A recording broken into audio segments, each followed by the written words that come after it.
नीतीश कुमार से लड़ने की तैयारी करेंगे या नीतीश कुमार को कहेंगे मेरे मुख्यमंत्री। इंतजार में बैठे हुए थे कि हमको नीतीश जी का वारिस बनाया जाएगा, एमएलसी बनाया जाएगा। राबड़ी देवी के दरवाजे पर खड़े हैं यादव जी, जो हाथ की सफाई सम्राट चौधरी कर रहे हैं। जिस तरीके से नीतीश की सरकार बचा ली खेला होने से, उपेंद्र कुशवाहा को निपटा ही देगी। दीपक प्रकाश की चर्चा खूब हो रही है। ये कुशवाहा राजनीति के लिए गोल्डन समय है। नोरमा ग्रुप, जो सोचता है वो करता है।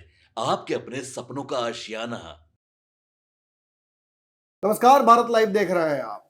देखिए, डार्विन ने एक बहुत अच्छी थ्योरी दी थी कि समय पर यदि अडेप्ट नहीं कीजिएगा तो एक्सटिंक्ट हो जाइएगा। आज प्रदेश में कुशवाहा राजनीति उसी मोड़ पर आ गई है, जहां एक तरफ उपेंद्र कुशवाहा एक्सटिंक्ट होने की कगार पर है, उनकी पार्टी एक बार फिर से एग्जिस्टेंशियल क्राइसिस से गुजर रही है।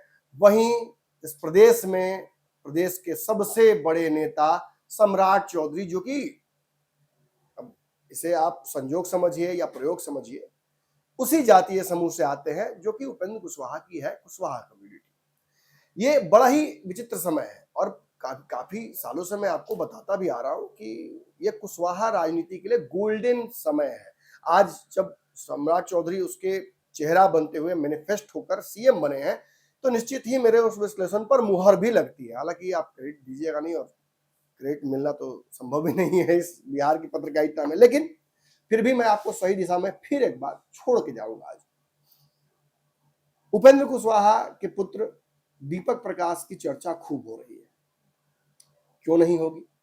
दीपक प्रकाश अच्छा काम करेंगे तो कम चर्चा होगी, लेकिन कुछ बुरा होगा तो लोगों का ध्यान ज्यादा उस तरफ आकर्षित होता है।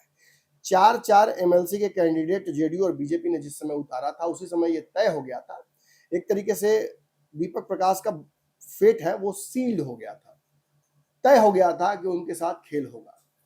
पार्टी के कई पुराने नेता जो पार्टी में अब नहीं है, उनके बीच कौतूहल का ये केंद्र भी बना, ये चर्चा का विषय भी बना कि लगता है भाजपा इस बार उपेंद्र कुशवाहा को निपटा ही देगी। और प्रथम दृष्टया ऐसा लग भी रहा है।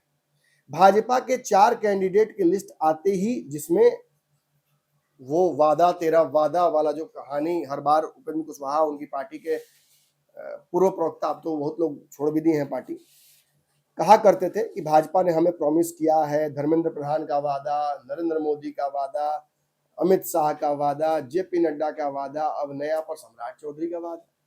दीपक प्रकाश का भविष्य अब पूर्णतः सम्राट चौधरी के हाथ में है। और सम्राट चौधरी के हाथ में भी मत बोलिए, सम्राट चौधरी के कर्तव्य करने वाले हाथ में। जिस तरीके से नीतीश की सरकार बचा ली खेला होने से, जिस प्रकार से विपक्ष के विधायक तोड़कर दीपक प्रकाश के पिता राज्यसभा उनको भेजा, उपेंद्र कुशवाहा को, सम्राट चौधरी ने हाथ की सफाई राजनीति में, जो हाथ की सफाई सम्राट चौधरी कर रहे हैं वह शायद ही कोई और कर पा रहा है बिहार की राजनीति में। और मैंने कहा भी था कि यही एक बहुत बड़ी खूबी भाजपा ने, अमित शाह ने उनके अंदर देखी है। क्योंकि अमित शाह भी हाथ के सफाई के बड़े चैंपियन है। कब किस राज्य में बनी बनाई सरकार अपने हाथ में ले लें और सफाई से ले लें, ये कोई बता नहीं सकता है, लेकिन इट इज एग्जाम्पलरी, हमने देखा है।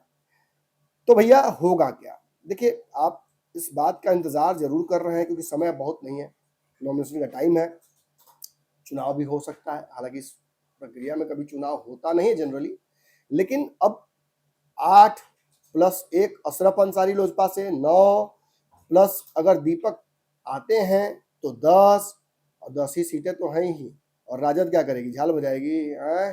सिंगापुर में लालू जी, कहाँ पे है भाई? लंदन में है ना, लंदन में तेजस्वी यादव, झाल बजाने के लिए आपको यादव जी बिहार में मिला है। लाठी हाथ में है, राबड़ी देवी के दरवाजे पर खड़े हैं यादव जी, और सबसे आगे खड़े हैं सबसे बड़े लट्ठबाज राजनीति के शक्ति यादव, जो लालू यादव के एक कहला पर चाहे प्रधानमंत्री हो या राष्ट्रपति हो या बिहार के मुख्यमंत्री हो, बिना गमछा देखले माथा पर एक लाठी में तो काम हो जाएगा कि नहीं? अब तो गार्ड भी सुन रहे हैं कि नहीं है, मतलब एक लाठी में इधर का काम हो ना हो, उधर का काम तो हो जाएगा ना। जो सिक्योरिटी मिली हुई सम्राट चौधरी को, अगर उसमें कोई लाठी लेकर घुस जाता है तो हमको लगता है कि उस लाठी से ही गिनना पड़ेगा बित्ता से कि कितना बड़ा बड़ा छेद देह में हुआ है, इसे से करके। जबरदस्ती का पॉलिटिक्स बिहार में, खैर मैं उस तरफ नहीं जाऊंगा। विपक्ष बिहार में होती तो चर्चा भी करते, जब है ही नहीं तो चर्चा ही क्या करना। लेकिन फॉर टोकनिज्म इतने विवाद के बाद, परिवार में लड़ाई झगड़ा, उठा पटक, वीडियो कॉल पे दुर्मुस मारने के बाद वीडियो कॉल कट हुआ। राजद अपना प्रत्याशी दे चुकी है या देगी, जब आप वीडियो देख रहे हो तो कंफर्म भी हो चुका होगा, मुझे अभी तक नहीं पता चला है, लेकिन कंफर्म है कि प्रत्याशी देगी और कुछ चौंकाने वाला नाम भी हो सकता है। हम तो उम्मीद यही लगाए हुए हैं कि सुनील सिंह को फिर से मौका मिल जाएगा, लेकिन सुनील सिंह कच्ची रोटी खाते नहीं है, बड़ा पका पकाया एकदम तंदूर में से निकले बटर लगा के दीजिएगा तो खाते हैं, नहीं तो अदरवाइज बहुत कच्ची रोटी खाते नहीं है सुनील सिंह। तो देखा जाए किस अभागे का भाग्य खुलता है या किस भाग्यवान को यह सीट मिलती है, क्योंकि यह कांटों का ताज तो होगा ही होगा। या तो दीपक प्रकाश गए, उनकी फील्डिंग तो पहले से लगी हुई है, एक मिस टाइम करेंगे कि सूर्य कुमार यादव की बाजू वाली सीट पे मिलेंगे। लेकिन इसकी भी संभावना है कि अगर सम्राट चौधरी अपने हाथ की सफाई कर देते हैं तब तो भैया दीपक प्रकाश जी को राजनीतिक अभयदान मिल जाएगा। लेकिन ऐसा होता है क्या दर्शकों? ऐसा हुआ है कभी? कोई नेता अपने जाति के नेता को इतना उड़ाता है क्या? आप आरसीपी नीतीश वाली बात मत कीजिएगा, क्योंकि आरसीपी सिंह आज भी बैठे हुए, सर आरसीपी सिंह जी को वापस ले लीजिए, सर ले लीजिए वापस। रोज वीडियो देख रहे होंगे, सर हम भी यही कहने आए हैं। नीतीश कुमार जी ठीक है, सोचा जाएगा। बड़ी बात यह है कि आरसीपी सिंह का नाम लेते नीतीश कुमार उठ के मैंने खदेड़ने नहीं लग रहा है, क्योंकि कुछ दिन पहले तक खदेड़ते थे। तो राजनीति में ऐसा विरल ही होता है कि कोई नेता अपने ही जाति के नेताओं को इतना बढ़ाए, क्योंकि बढ़ाने के बाद क्या होता है आपको पता है, जब ज्यादा बढ़ जाता है तो फिर समस्या पैदा करने लगता है, फिर सर्जिकल ऑपरेशन करना पड़ता है। अभी बैठे थे ना पार्टी में, एक और कुर्मी नेता इंतजार में बैठे हुए थे कि हमको नीतीश जी का वारिस बनाया जाएगा, एमएलसी बनाया जाएगा। मनीष वर्मा की बात कर रहा हूं। क्या बनाया गया वो तो आप जानते हैं अच्छे से। खोज के जिला से लोगों को एमएलसी बना दिया गया, कार्यकर्ताओं को। लेकिन मनीष वर्मा का ऐसा कौन सा पूजा मनीष वर्मा कर रहे हैं कि उनके भगवान खुश ही नहीं हो रहे हैं, लगे हुए हैं। विचित्र बात एक और बता दूं आपको, मतलब ये मैं बाद में चर्चा करूंगा इसकी। इस बार तो उम्मीद थी कि एक राजपूत समाज से, खासतौर पर देखिए वशिष्ठ नारायण के जो पुत्र हैं प्रशांत, बड़ा एक्टिव राजनीति में हो गए हैं, और निशांत के राजनीति में आने में बहुत बड़ा योगदान प्रशांत का है, क्योंकि प्रशांत हमारे ही चैनल पर आकर उन्होंने बहुत पहले ही ये जमीन तैयार कर दी थी।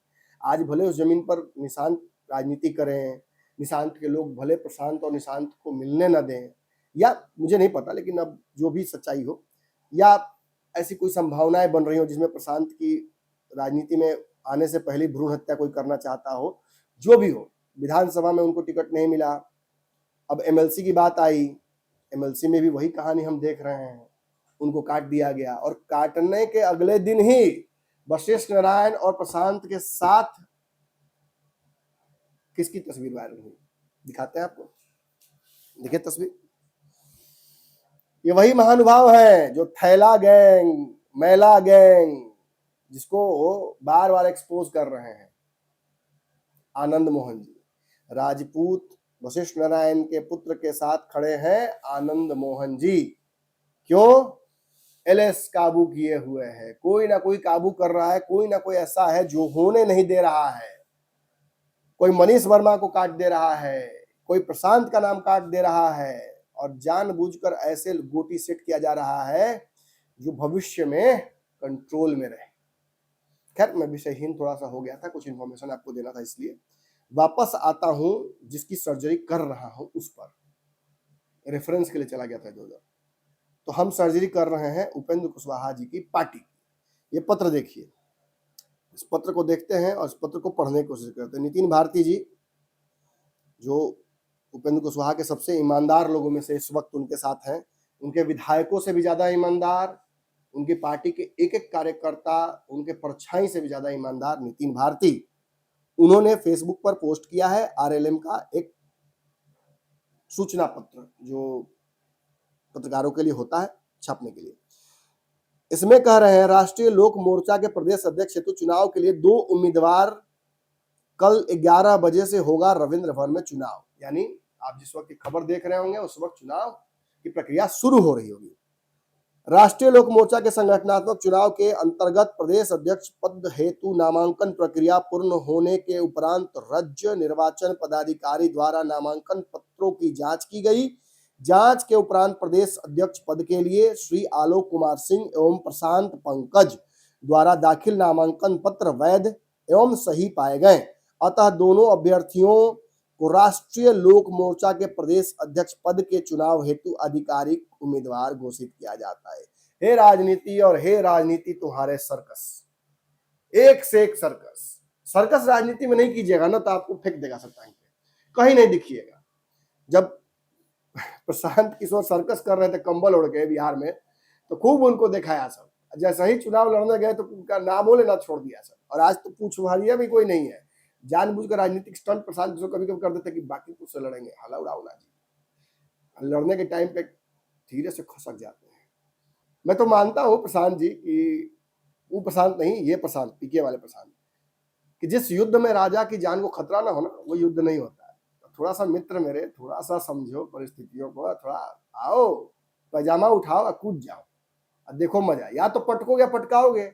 अब पटका गए तो उसमें शर्मिंदा होने वाली बात क्या है। इसी राजनीतिक समर में बड़े बड़े धुंधर पटकाए थे। तेजस्वी यादव बनो, झाड़ के देख खड़ा हो जाओ, चिराग पासवान बनो, कहो प्रतिशत लड़के की नहीं, या तो लड़ेंगे या मिल जाएंगे भाजपा से।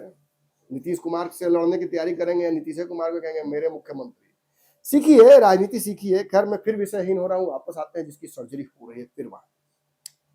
पत्र में बड़ा मजेदार चीज है, राजनीति में सर्कस होता है, और ये सर्कस है, चुनाव नहीं है। सर्कस में क्यों कह रहा हूं, आज तक किसी भी राजनीतिक पार्टी में, जो क्षेत्रीय पार्टियां हो, उसमें ये चुनावी प्रक्रिया होती है।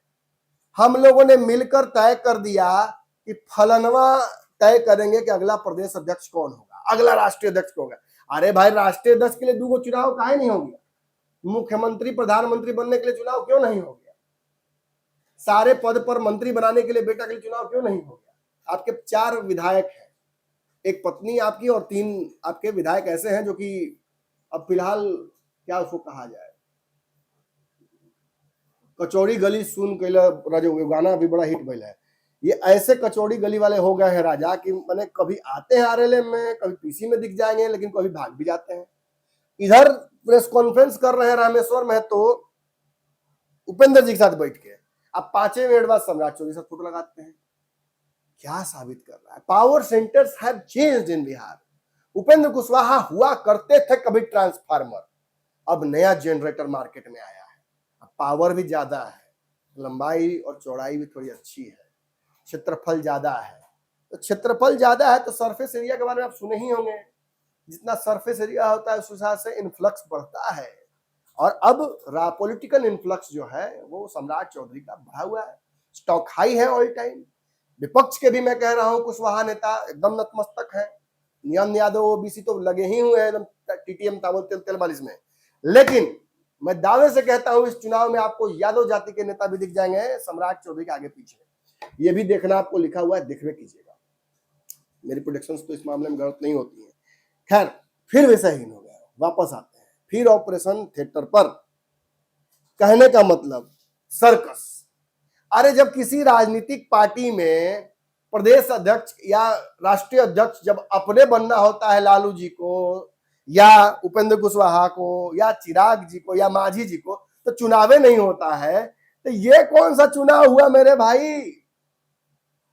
प्रदेश अध्यक्ष आपके आलोक सिंह थे, कार्यकारी थे, प्रशांत पंकज, फिर कैसे आपने चेंज किया।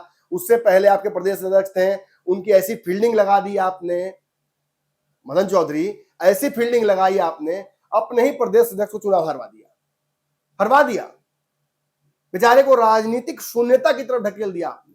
बरसों से तपस्या कर रहे थे मदन चौधरी की, एक बार भगवान आएंगे ना तो हम अपना मांगेंगे उनसे वरदान।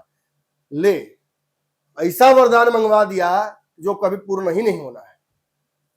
अपने ही कैंडिडेट के प्रचार में पूरी ताकत नहीं लगाई, उसी दिन पकड़े गए थे आप, और उससे पहले भी आप कई बार पकड़े गए हैं। जो आपकी पार्टी से दूर हुआ है उसने बताया है, उस कहानियां बताई हैं, उस इतिहास में दर्ज है। और अब भी आपके विधायक आपकी पार्टी में होते हुए जाकर अलग अलग सभाओं में, अलग अलग पॉलिटिकल लोगों के बीच में कानाफूसी करते हैं, बताते हैं कि यार हम खुश नहीं, कुछ तो सामने से ही बोल देते। जैसे रामेश्वर महतो तो बागी हैं, वो तो क्लियर बागी हैं। आप भले उनको कितना भी मूल मलावल कीजिए, बनाइए, झुकाइए, जो करिए, वो बागी है तो बागी है। और आपके सबसे बड़ा अगर कोई समस्या का जड़ है तो वो रामेश्वर महतो है। Rameshwar Mahato is catalytic. उस आदमी ने समझा दिया बार बार सम्राट चौधरी से मिलकर कि उपेंद्र कुशवाहा के ट्रांसफार्मर फ्यूज होता और सम्राट चौधरी भुकभुकाता, मतलब भुकभुकाने वाला, अच्छा भुकभुकाने वाला कि पावर बढ़ रहा है। ये सिंगल हैंडेडली रामेश्वर महतो जिस जाति से आते हैं उस जाति के नेता आप माने जाते हैं थे। अब सम्राट चौधरी हैं, ये रामेश्वर महतो ने तय कर दिया, ये कहकर कि आपकी आवश्यकता ही नहीं है, हमें सम्राट चौधरी चाहिए। और देखिए आपका कितना गुण बंधा हुआ है कि जो व्यक्ति खुलकर बागी आपके खिलाफ है, आप उसके खिलाफ भी एक्शन नहीं ले सकते हैं। इस अकर्मण्यता का क्या करूं, सर्कस ही कहेंगे ना, और क्या कहेंगे। खैर, again coming to the point, घिसते हैं इसको, अभी मजा आ रहा है। पार्टी में कोई और होता, दीपक प्रकाश होते हैं, उनकी पत्नी होती, वो खुद होते, तो शायद तय हो गया होता कि कौन बनेगा अध्यक्ष।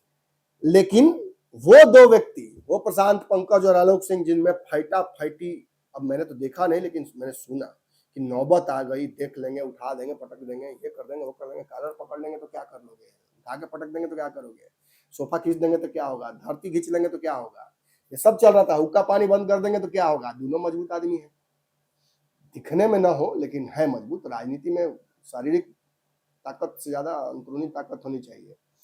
प्रशांत पंकज भी बेचारे चुनाव हार कर आ रहे हैं, लेकिन आलोक सिंह जीत के आ रहे हैं, तो जो ज्यादा जीता है उसको ज्यादा जेंटर में पावर होता है। तो फटका पटकी की स्थिति आ गई दोनों के बीच में। और देखिए मजेदार सर्कस कि जो दो लोग पार्टी में लड़े उनको जबरदस्ती फिर से कहा जाए कि दोनों का नामांकन सही है, दोनों आदमी चुनाव लड़ेंगे और हम लोग प्रक्रिया तय करेंगे आपसी सौहार्द से। क्या किया जा रहा है, कैसे किया जा रहा है, समझने की कृपा कीजिए, तो हम समझा देते हैं। एक तरफ मैसेज दिया जा रहा है भाजपा को कि विलय कहां करेंगे, हम तो संगठनात्मक चुनाव कर रहे हैं, हम तो अगला प्रदेश अध्यक्ष चुन रहे हैं अपना। और दूसरी तरफ प्रदेश अध्यक्ष तथा कथित या होने वाले प्रदेश अध्यक्ष आलोक सिंह को भी कहा जा रहा है कि आपको इधर उधर जाने की जरूरत नहीं है, भाजपा इनके विधायकों को भी इधर उधर इसी बहाने कर देगी, ये पता है इनको। रामेश्वर में तो जाके पहले ही पैरी पैड़ा कर आए हैं। माधव आनंद जी के रिश्ते लगभग सभी नेताओं से अच्छे हैं भाजपा के टॉप के। कई बार तो खबर यह भी आई है कि माधव आनंद ही मिलवाने ले आते हैं उपेंद्र कुशवाहा को, जब उपेंद्र कुशवाहा से कोई मिलना नहीं चाहता है भाजपा का नेता, इनके राजनीतिक हरकतों की वजह से, स्टंट्स की वजह से।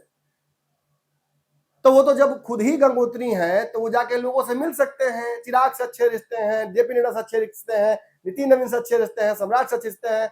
और रहा बात आलोक सिंह का, तो आलोक सिंह उस कड़ी में नंबर 3 पर नहीं आते, नंबर 1 पर आते हैं। क्यों? क्योंकि रामेश्वर महतो बागी, माधव आनंद नाराज। तो आप चाहते हैं कि कोई भी खेल खेलकर आलोक सिंह को बागी नहीं होने देना। ये 3:1 जैसे ही होगा वैसे ही पार्टी के विधायक तीनों फरार हो जाएंगे। तो आलोक सिंह को लूप में फंसाए रखना है। जिस व्यक्ति से आलोक सिंह की लड़ाई हुई, मैं नहीं कह रहा हूं कि आलोक सिंह गलत है या प्रशांत पंकज गलत है, लड़ाई तो होनी ही चाहिए राजनीति में, और यहां तक तो बात जाना ही नहीं चाहिए। लेकिन जब बात चली गई तो आप जानबूझकर चाहते हैं ना कि फिर दोनों लड़े। अगर आप ये कह देते प्रशांत पंकज को कि आपको चुनाव नहीं लड़ना है, नामांकन नहीं करना, तो नामांकन करते प्रशांत पंकज। आप तो ये चाहते हैं कि इसी बहाने आलोक सिंह को और अपने कार्यकर्ताओं को कंफ्यूज रखें, और जब आएगा समय तो कहा जाएगा कि सुनिए आलोक जी, मैं आप पर एक बहुत बड़ा एहसान करता हूं, मैं प्रशांत को रोक दूंगा और आपको प्रदेश अध्यक्ष बनाऊंगा, ताकि एक ब्राउनी पॉइंट, एक एडिशनल कर्जा चढ़ जाए। और फिर वो जो लॉ ऑफ डिफेक्शन जिसका यूज मिसयूज कोई कर सकता है आपके खिलाफ, उसको फिलहाल टाला जा सके। देखिए फील्डिंग तो लग गई है, दीपक प्रकाश की फील्डिंग लगाई गई थी, लेकिन इसमें उससे बड़ी मछलियां फंसती नजर आ रही है। अब पूरा का पूरा आरएलएम इसमें फंसता नजर आ रहा है। संजय सौरागी और भाजपा के एक और राज्यसभा सांसद पासवान जो हैं वो गए थे, और इन दोनों ने मीटिंग करके साफ साफ स्पष्ट शब्दों में कह दिया था कि देखिए राष्ट्रीय अध्यक्ष और पार्टी के शीर्षस्थ नेताओं का यही मानना है कि आपकी पार्टी की अब कोई प्रासंगिकता रह नहीं गई है, उसे राजनीतिक रूप से शून्य ना करके आप हमारे साथ विलय कर लीजिए। और फिर ये एमएलसी वाली बात तो छूटी है ना, हमारे पास तो ढेर एमएलसी होता है, करा देंगे, कोई दिक्कत नहीं है, अपनी ही बात है। लेकिन आपने संगठनात्मक चुनाव की घोषणा करके भाजपा को सीधे सीधे चैलेंज कर दिया है।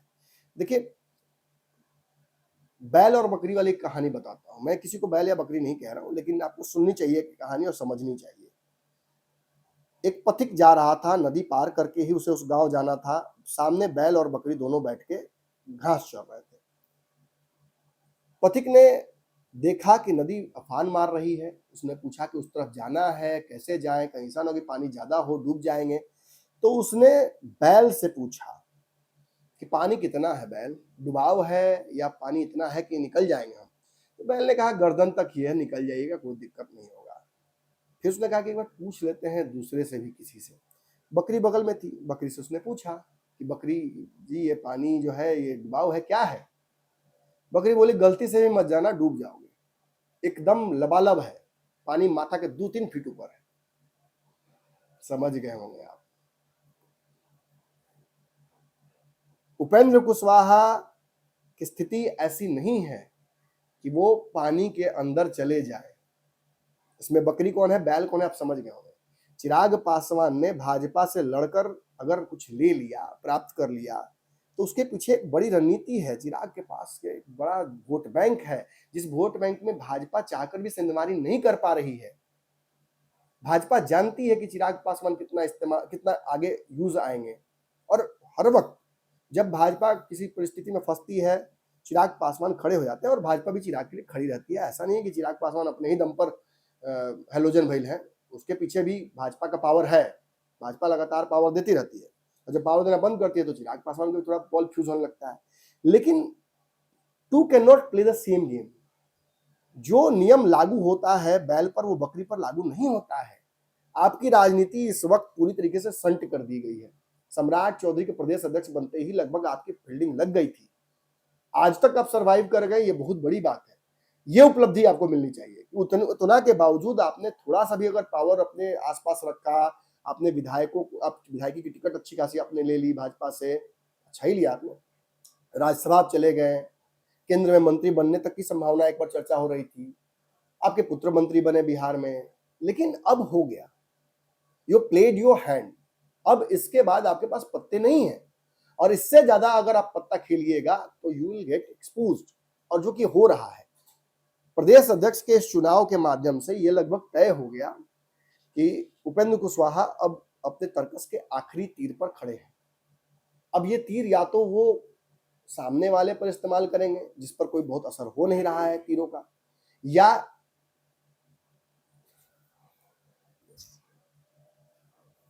लास्ट में हम अपने ऊपर चला रहे हैं कि सामने वाले चला रहे हैं, ये देखना होगा। लेकिन यही, मतलब रात इसको मत भूलिए, यही दिन अंतिम, यही दिन भारी। अब आज ही होना है फैसला। अब ये प्रदेश अध्यक्ष वाली तो बात केवल कैमोफ्लाज है, इसके अंदर छुपा हुआ बड़ा कहानी यह है कि दीपक प्रकाश को कैसे सदन तक पहुंचाया जाए। लेकिन मैं फिर भी बोल दूं, दीपक प्रकाश ने अच्छा काम किया है, दीपक प्रकाश के पास भविष्य है। सम्राट चौधरी और बाकी लोगों को भी ये समझना होगा कि दीपक प्रकाश युवा नेता है। अगर दीपक नहीं जाते हैं, एमएलसी बनते हैं, तो सम्राट चौधरी के भी राजनीतिक जो करियर है ना, उसमें एक टिक लग जाएगा कि अच्छा, ये तो कैनिबल शायद बोलते हैं कि अपने ही जाति के एक नेता को निपटा दिया सम्राट जी ने। क्योंकि देखिए, मैं खुल के कह रहा हूँ, सम्राट चौधरी चाहेंगे तो एमएलसी दीपक प्रकाश को बनने से कोई रोक नहीं सकता। लेकिन क्या वो चाहेंगे, यही आपका काम है। कमेंट में आइए और बताइए कि क्या सम्राट चौधरी चाहेंगे, और क्यों चाहेंगे, और क्यों नहीं चाहेंगे। अगले सर्कस के अगले तर्कस में मुलाकात होगी। आपके सपनों को हमने सजाया है, ई होम्स पैनोरामा को हमने बनाया है। ई होम्स मेरा एक सपना था, जिसपे मैं पिछले 4 साल से काम कर रहा था। हमने जो बनाया है वो सबने है माना। ई होम्स पैनोरामा में हो आपका भी आशियाना। और फाइनली हमने 2021 में इस प्रोजेक्ट को लॉन्च किया। बहुत लोग अप्रिशिएट कर रहे हैं कि पूर्णिया जैसे शहर में, बिहार के, एक तो बिहार की बात करें, उसमें भी पूर्णिया जैसे छोटे जगह में इस तरह का लाइफस्टाइल देना, ये सुन के हम लोगों को बहुत अच्छा लगता है।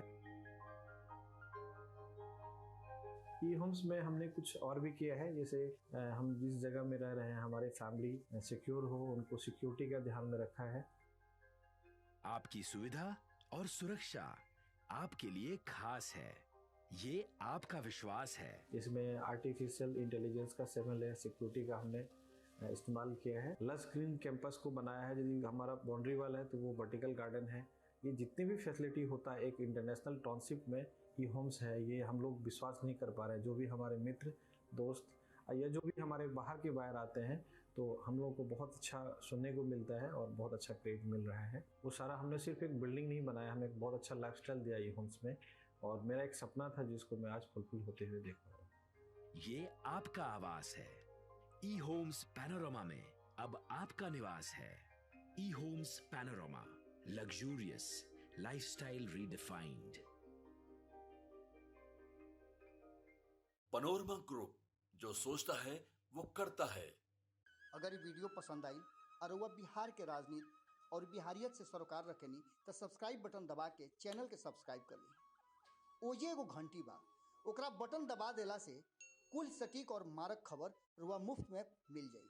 अगर रुआ पत्रकारिता के हमनी के नया प्रयोग में सहयोग कर चाहतानी तो ज्वाइन बटन दबा दी। पेटीएम नंबर नोट कर ली 9386816700।